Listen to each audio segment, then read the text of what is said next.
Hello students, welcome in English class. I hope you all are will be fine and you are reading properly. Okay? Complete your notes and everything whatever.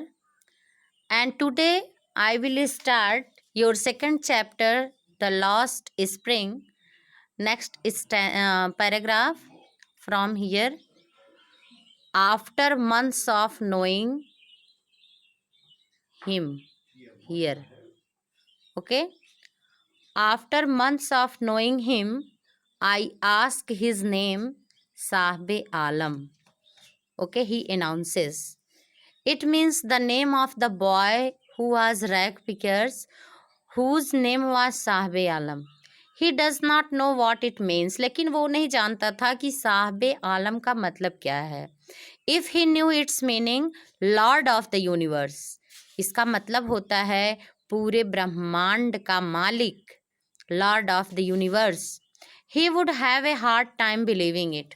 तो उसको बहुत कठिनाई से विश्वास होता कि उसका नाम जो है कि वो पूरे ब्रह्मांड का मालिक है. क्यों? क्योंकि उसका काम क्या था? कूड़े को बिनना, गार्बेज, रैग पिकर.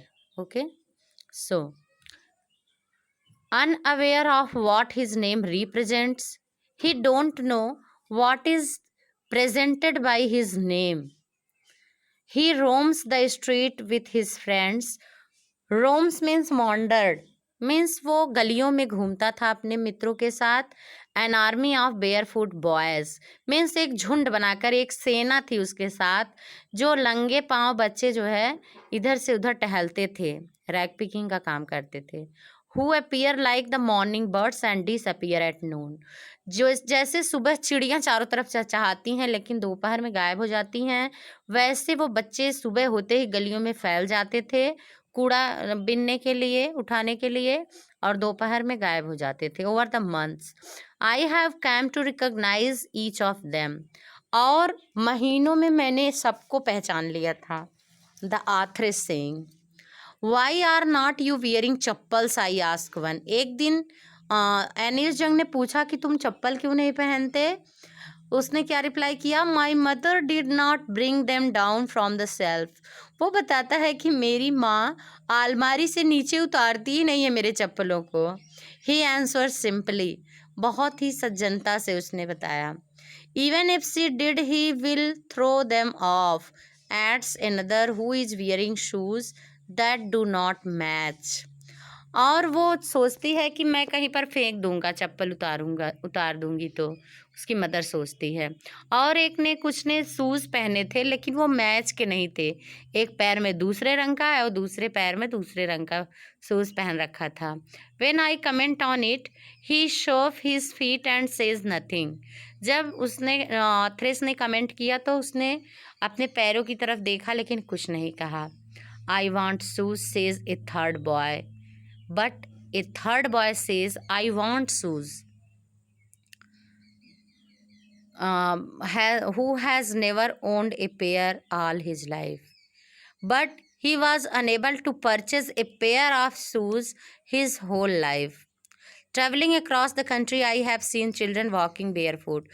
और पूरी कंट्री में घूम करके मैंने देखा बहुत सारे बच्चे ऐसे थे कि जो नंगे पाँव इधर उधर घूमते थे. Okay.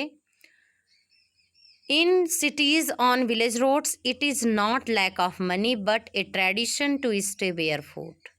चारों तरफ मैंने देखा केवल पैसे की ही कमी नहीं थी, बल्कि उन लोगों का ट्रेडिशन बन चुका था, मतलब रिवाज जैसा था कि वो लोग चप्पल पहनते ही नहीं थे, शूज़ पहनते ही नहीं थे. ओके, ईच वन एक्सप्लेनेशन, यही उनका एक्सप्लेनेशन था कि ऐसा नहीं है कि हमारे पास पैसे की कमी है लेकिन हम पहनते ही नहीं. ऐसी रिप्लाई देते थे वो लोग. I wonder if this is only an excuse to explain away a perpetual state of poverty. Means authors here realize that it is due to poverty but people want to hide it. Okay, they don't show it. I remember a story a man from Udupi once told me. एक बार मैंने एक story सुनी. As a young boy he would go to school past an old temple. एक लड़का था कि जो temple के पास से गुजरा और स्कूल जाता था, where his father was a priest, और वहाँ पे उसके पापा जो थे वो पुजारी थे। He would stop briefly at the temple and pray for a pair of shoes. वो वहाँ रुकता है, भगवान से प्रे करता है एक जोड़े शूज़ के लिए। सोचो, it is the condition and situation and peoples wish also, means whatever the condition of people, according to that his wishes, means that child have wish of the pair of shoes, so he had demanded in front of God.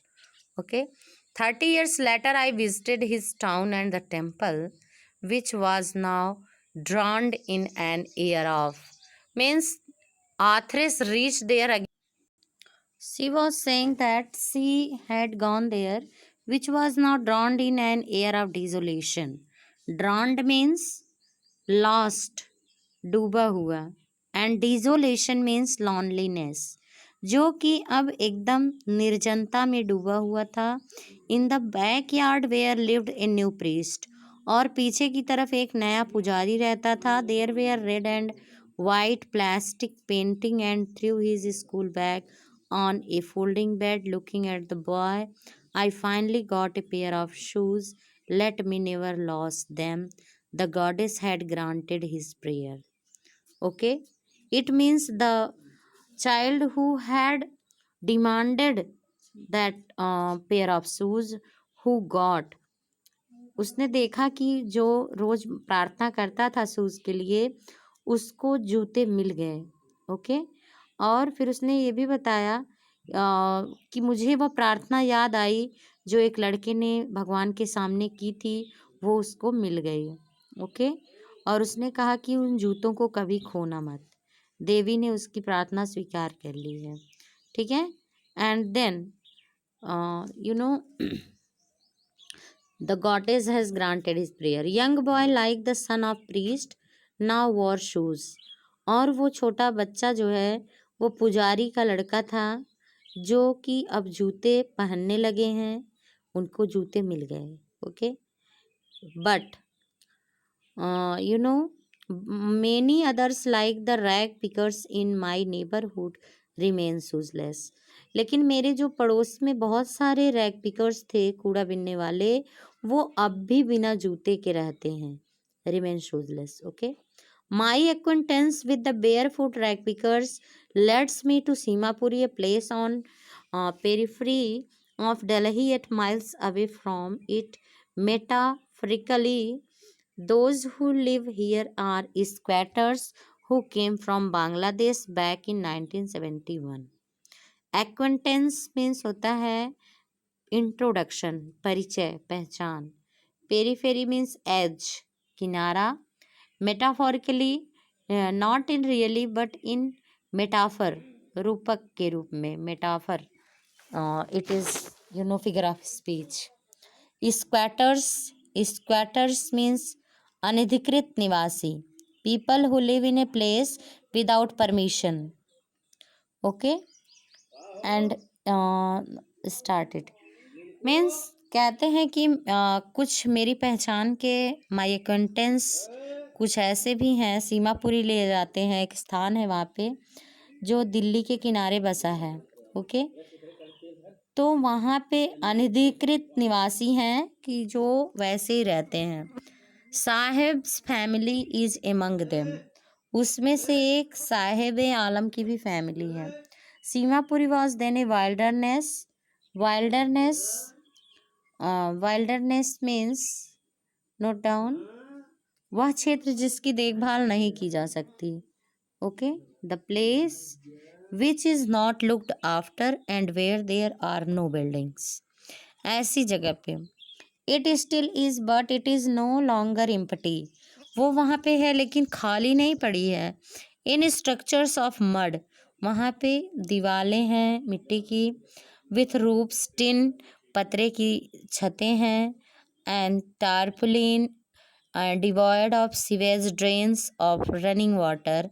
Live 10,000 rag pickers, वहाँ पे 10,000 तक के rag pickers रहते हैं। कूड़ा बीनने वाले। They have lived here for more than 30 years without an identity, बिना किसी आइडेंटिटी के वो वहाँ पे रह रहे हैं। Without permit but with ration cards, लेकिन उनके पास राशन कार्ड है। That get their names on voters list and enable them to buy grain. Means it is politics.